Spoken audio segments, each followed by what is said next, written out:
Vas pa skrbi tudi, da se boste morali zaradi ukrepov proti koronavirusu obrisati pod nosom za del počitnic. Čeprav doma večinoma že sodelujete pri pouku nadaljavo. O hujših težavah s spletnimi učilnicami nam včeraj niste poročali. Nekaj težav imajo le veččlanske družine, saj nima povsod vsak otrok svojega računalnika, pa tisti, ki nimajo dostopa do spleta.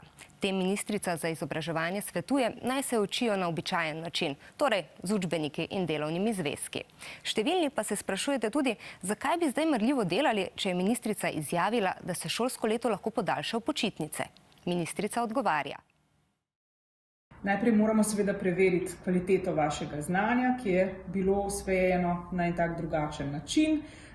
In seveda se moramo pogovoriti z vsemi strokovnjaki, z vsemi institucijami, ki mi svetujejo pri tej končni odločitvi. Ste v šoli samo na drugačen način od doma in to šteje kot šola. Učite se, izobražujte se nadaljavo, če boste to počeli, potem bo to tudi eden od razlogov, zakaj nam ne bo potrebno podaljševati šolskega leta. Sigurno bo pa ta odločitev taka življenjska in dobra in poštena.